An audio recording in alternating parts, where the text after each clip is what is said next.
Selamat datang di Kisah Seram. Sebelum lanjut jangan lupa tekan subscribe untuk penyemangat. Kanjutat, dendam tak berdarah. Desa Jatiwangi, sebuah titik kecil yang selalu diselimuti kabut di lereng Gunung Salak, menyimpan lebih banyak rahasia daripada yang terlihat.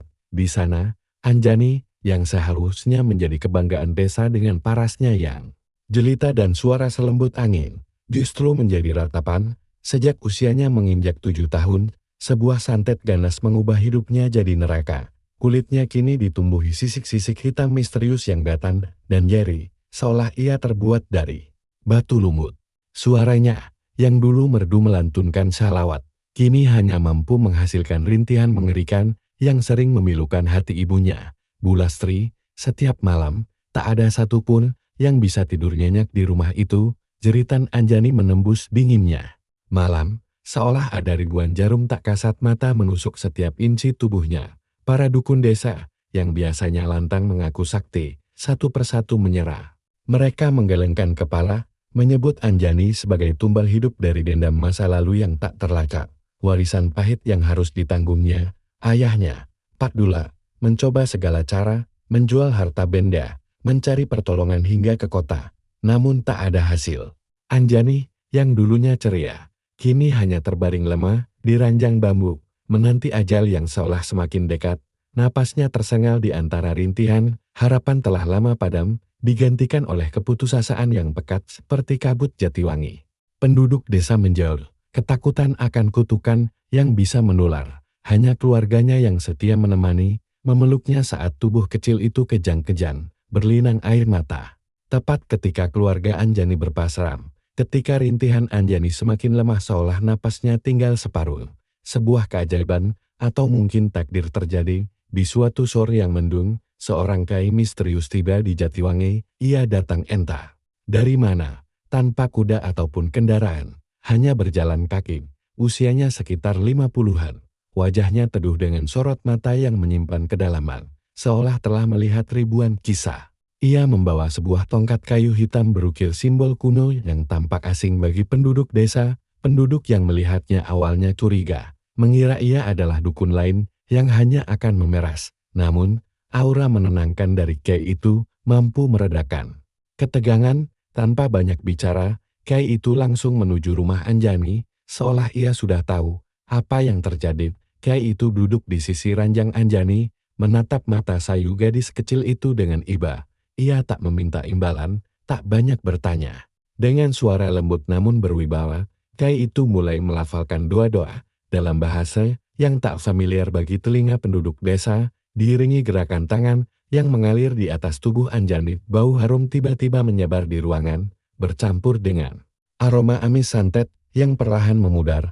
Keajaiban pun terjadi. Dalam hitungan jam, sisik-sisik hitam di kulit Anjani mulai mengelupas seperti kulit ular, meninggalkan kulit yang bersih dan mulus. Rintihannya mereda, napasnya teratur, dan suaranya kembali merdu seperti sedia kala. Pagi harinya, Anjani terbangun, senyum tipis yang telah lama hilang kini merekah di wajahnya. Tanda kesembuhan yang hampir sempurna, sebuah mukjizat yang tak bisa dipercaya. Kebahagiaan menyelimuti rumah Anjani, namun tidak berlangsung lama. Saat mentari pagi membanjiri Jatiwangi, keluarga Anjani menyadari bahwa kiai penyelamat itu telah menghilang. Secepat ia datang, tak ada jejak, tak ada pamit, seolah ia hanya bayangan yang lewat. Yang tersisa hanyalah secari kertas usang yang diselipkan di bawah bantal Anjani. Tulisannya kuno, namun pesannya sangat jelas. Santet itu hanya permulaan, akar dendamnya belum tercabut. Pesan itu bagai guntur di siang bolong.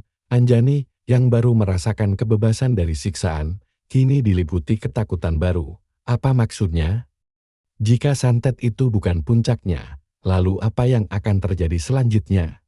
Malam-malam berikutnya, tidur Anjani tidak lagi nyenyak.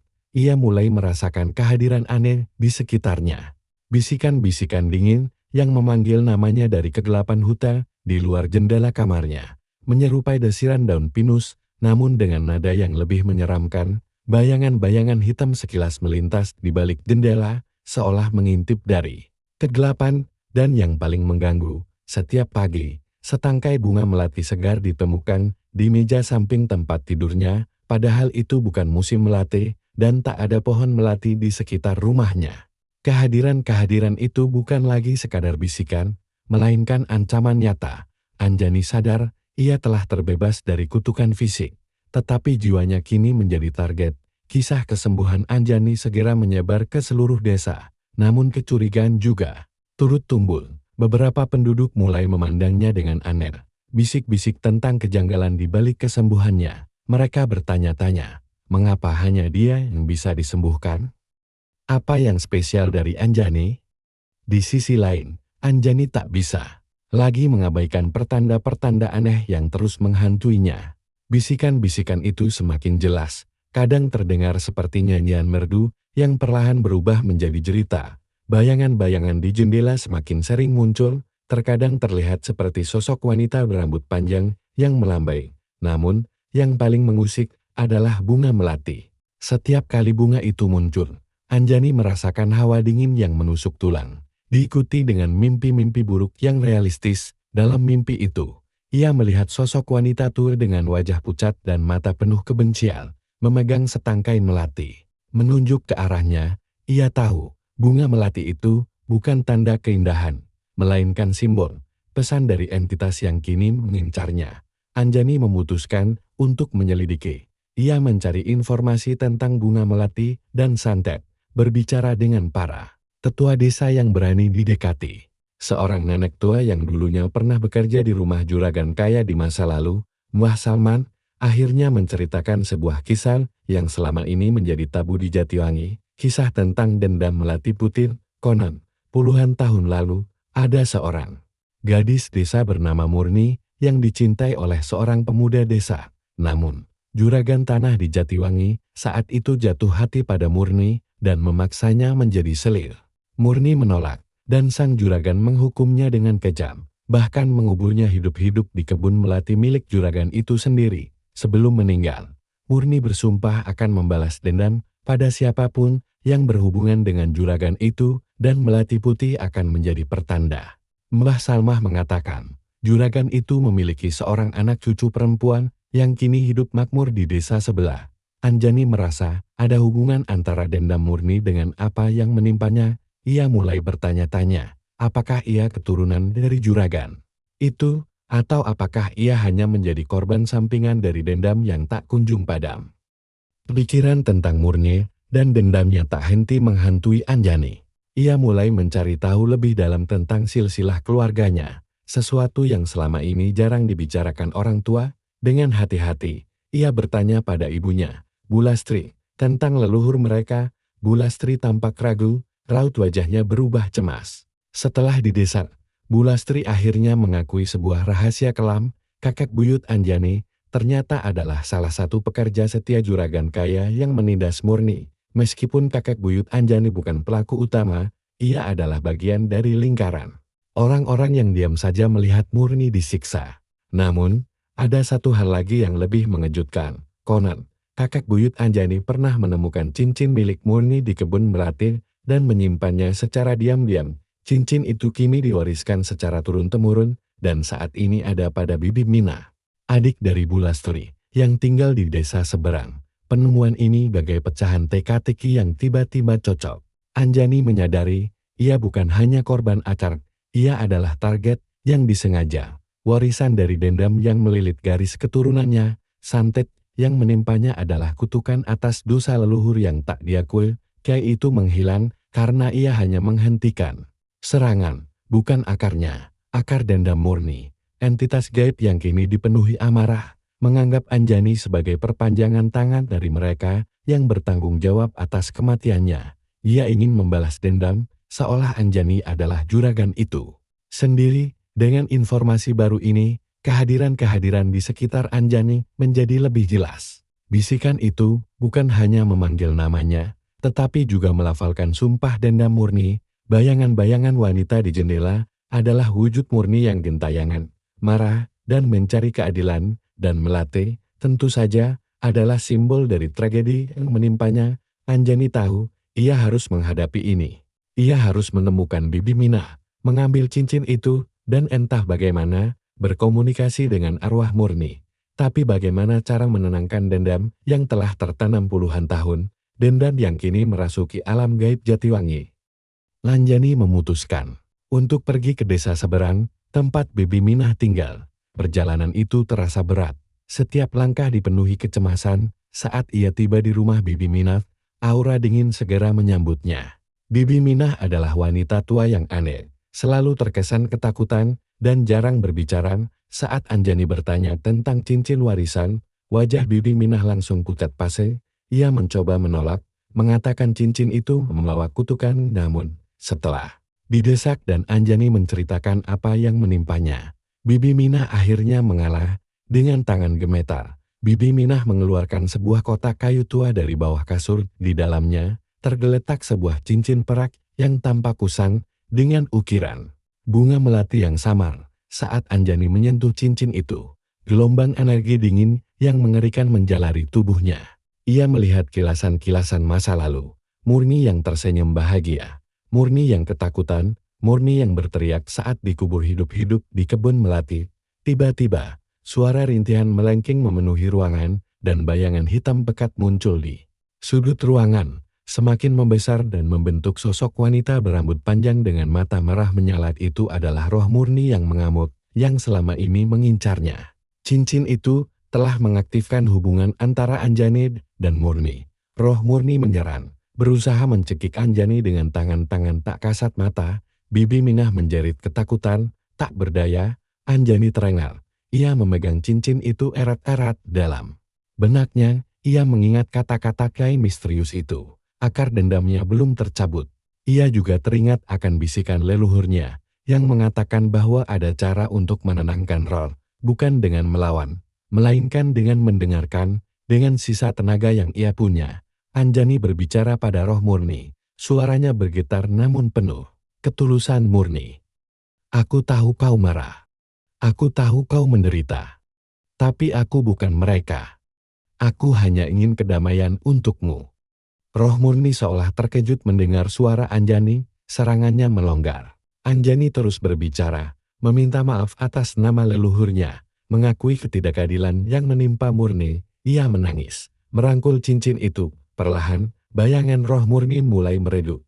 Jeritanya berubah menjadi isak tangis yang pilu. Roh Murni tidak menyerang lagi, tetapi ia juga tidak menghilang sepenuhnya. Ia tampak ragu, seolah belum puas. Anjani tahu, ia belum berhasil sepenuhnya. Murni masih butuh lebih dari sekadar permintaan maaf. Ia butuh keadilan sejati. Roh Murni kini tidak lagi menyerang Anjani, tetapi ia terus membayangi, mengikuti Anjani seperti bayangan, seolah menunggu sesuatu. Bisikan-bisikan dingin itu, ini bukan lagi ancaman, melainkan petunjuk. Murni seolah ingin menunjukkan sesuatu, membawa Anjani ke tempat-tempat tertentu di desa yang menyimpan rahasia kelam. Anjani, dengan ditemani roh Murni yang tak terlihat oleh orang lain, mulai menelusuri jejak-jejak masa lalu. Ia kembali ke bekas kebun melati milik juragan yang kini telah menjadi tanah kosong. Di sana, bisikan Murni menjadi lebih jelas, menuntunnya ke sebuah batu besar yang tersembunyi di bawah semak belukar. Di bawah batu itu, Anjani menemukan sebuah kotak kayu yang sudah lapuk. Di dalamnya terdapat gulungan perkamin yang berisi surat-surat lama. Surat-surat itu mengungkap kebenaran yang lebih mengejutkan. Juragan itu tidak hanya menindas Murni, tetapi ia juga memasukkan surat tanah dan menipu banyak penduduk desa, termasuk kakek buyut Anjani sendiri yang sempat dijanjikan imbalan besar. Jatiwangi selama ini hidup di atas kebohongan dan ketidakadilan yang disembunyikan. Surat-surat itu juga menyebutkan seorang saksi kunci yang masih hidup, seorang mantan pegawai juragan yang kini tinggal di kota. Anjani menyadari bahwa dendam Murni bukan hanya tentang dirinya pribadi, tapi tentang keadilan yang tidak pernah terwujud. Murni bukan hanya mencari balas dendam atas kematiannya, tapi juga atas kebohongan yang menimpa banyak orang. Roh Murni mengikutinya karena ia ingin Anjani membongkar kebenaran ini, membongkar kejahatan juragan yang telah lama terkubur. Anjani tahu, ini adalah kunci untuk menenangkan roh Murni sepenuhnya. Ia harus mengungkapkan kebenaran kepada seluruh desa, kepada keturunan juragan yang kini hidup makmur, dan kepada keluarga yang selama ini menanggung beban kutukan tanpa tahu alasannya. Namun, untuk melakukan itu, ia harus menghadapi ketakutan akan bagaimana desa akan bereaksi, ketakutan akan kemarahan keturunan juragan, dan ketakutan akan konsekuensi yang mungkin terjadi. Ia harus mengambil risiko, demi Murni, demi keluarganya, dan demi kedamaian Jatiwangi. Roh Murni, yang tampak lelah, namun penuh harap, menatap Anjani. Ia hanya perlu satu hal lagi, keadilan. Bintang dengan bukti-bukti di tangan, Anjani memutuskan untuk mengungkapkan kebenaran. Ia meminta izin kepada Pak Dulak dan Bulastri untuk mengumpulkan tetua desa dan beberapa penduduk penting. Awalnya, mereka ragu dan takut akan murka keturunan juragan. Namun melihat tekad kuat di mata Anjani, mereka akhirnya setuju. Anjani berdiri di hadapan mereka semua, jantungnya berdebar. Namun ia tahu ini adalah satu-satunya jalan. Ia menceritakan kisah Murni, menunjukkan surat-surat bukti pemalsuan tanah, dan mengungkap kejahatan juragan yang telah lama menjadi bisik-bisik. Suasana hening mencekam.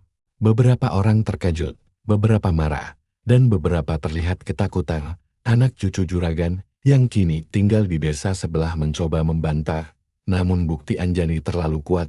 Kemudian, entah dari mana, Kiai misterius itu muncul kembali. Ia tidak berbicara, hanya berdiri di belakang Anjani, menatap para penduduk dengan tatapan yang dalam. Kehadirannya memberikan kekuatan tak kasat mata pada Anjani, dan seolah-olah menguatkan cerita yang ia sampaikan.